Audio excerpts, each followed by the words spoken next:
Original কথাগুলো সব বেরিয়ে আসবে। ওর মাথাটা ক্যাক হয়ে আছে, ওকে যা মনে দেয় বলেন। ও এখন কোন যে মনে সে বলবো, মাথা থামাতে পারবেন না। ওর মাথা ক্যাক হয়ে গেছে, পাগল হয়ে গেছে। ও এখন পাগল হয়ে গেছে, এখনো ক্যাক হয়ে গেছে মাথাটা। আমি যে পুষ্পর কাছে আসছিলাম আমি কি বললাম সেই জিনিসটা না, সেটা তো বললামই যে তুমি আসলে পুষ্পকে বললে যে ঝামেলাটা যদি মিটিয়ে দেওয়া যায়। তো পুষ্প তোমাকে কি বললো? যে না না, পুষ্প তোমাকে কি বললো আমার সামনে? পুষ্প তোমাকে কি বললো? যে ওর যে এখন সিজন হয়েছে, ওকে নিয়ে বসে ঝামেলা মিটানো যাবে না। ওটার মতো মাথায় ঠিক নাই। ও আমাকে সেই দিন তোমার সঙ্গে গল্প করে আসার পরে, পুষ্পদের বাড়ি থেকে আসার পরে, ও তো তখন এইখানে, ও কিন্তু ওর মাকে নিয়ে, ওর দিদিকে নিয়ে আমার বাড়িতে কিন্তু গেছিল।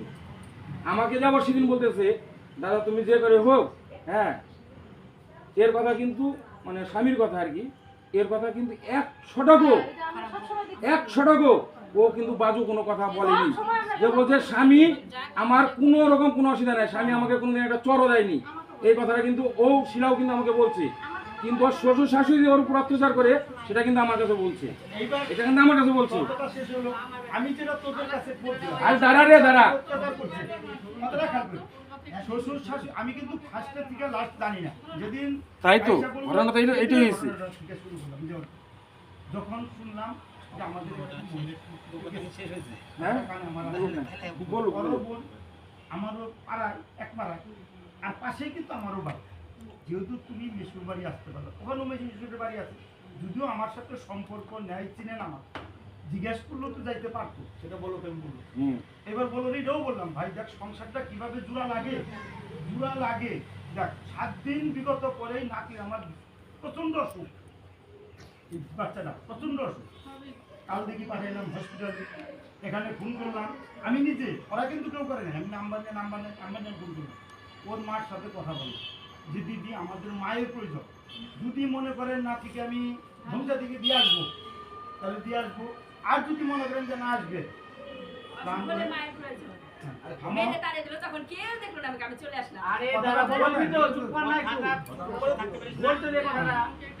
এরপরে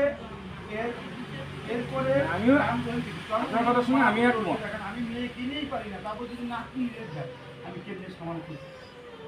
হ্যাঁ, তারপরে এর যে ভগ্নিপতি আছে একটা ময়না, এর আগের যে ঘটনাগুলো করলো এখানে ছিল, ময়নার ভগ্নিপতি কিন্তু ওকে নিয়ে দিয়ে আসতো। তারপরে 15 দিন পরে এই ঘটনা যাচ্ছে, তুমি নিয়ে গেছে দিয়ে এসে আসি আমি জানি না, তুমি গেলাম আমাদের খবর দিল ওই ভদ্রলোক যে আপনি আসেন। আমি তো বিয়ে গেলাম, মেজদিকে বললাম যে মেজদি উপস্থিত, মা বাড়িতে আসছে, চুপচাপ থাকবে, কোনো ঝামেলা নেই। থাকার 10-12 দিন পরে এই ঘটনাগুলো। এবার আমার চেয়ে বেশি জিনিসগুলো ওর মামা সত্যি জানি, তো আমি তো সব ঘটনাগুলো জানি না। আমি যখন এই করে আসছো এই আমি সেগুলো নিতাম। এবার আমার বাড়ি লিখে পাঠাই লাগছে, আমি কতবার তুমি আসো, সে কথা একটু সারা দেয়। আমার নিজের বাড়ি লোক আছে, তাহলে তোমার মাসি শাশুড়ি আছে, তুমি যে তখন কি করে। তুমি যে কথাটা আমাকে বলছিলা, যেদিন বলছিলা, তারপরে কিন্তু শিলা আমাদের বাড়িতে গেছিল। বৌদিরে পাঠালে কি হবে? আমি শিলা যেভাবে আমাকে বললো এ জামাইয়ের কথা কিঞ্চিত মাত্র কোন রকম অন্যায় বা দোষ বা মার পিঠ হবে কিছু বলতেছে না, কিন্তু আমি দেখতেছি তোর মাথাটা কিন্তু ঠিক নাই। ও কোনো সময় উল্টাপাল্টা বলতেছে, হ্যাঁ মাথা উল্টাপাল্টা বলতেছে। তাইলে কর্তব্যটা কি? আগে ওকে ট্রিটমেন্ট করা। তাছাড়া আমার মনে হয় ও আজকে যে চিল্লানটা দিতেছে, আমরা এখন এত বড় হয়েছি কাকার সামনে আমরা এখনো কিন্তু মাথা নিচে করে এখনো কাকার সামনে আমরা কথা বলি।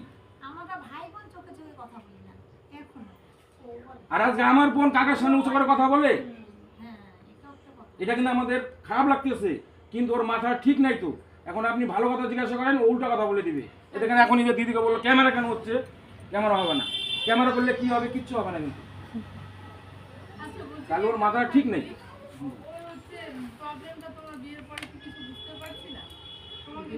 এই সমস্যাগুলো আমরা বলতাম, আলোচনা হয়েছে,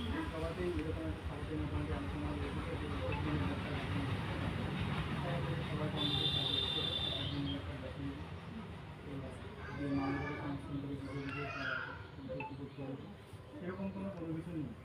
ঠিক আছে, রিপোর্টে ঠিক আছে। রিপোর্ট এমনি ইয়ের কথা, ডাক্তারবাবুর কথা যে সেরকম কিছু নেই, এমনি টুকটাক ওষুধ দিয়েছিল, তাও ওষুধও তাও মানে ওরকমভাবে খায় না। ঠিক আছে, ওরকমভাবে খায় না। ঠিক আছে, যে একটা ওষুধ দিয়েছে ডাক্তারবাবু তার যদি বিশ্বাস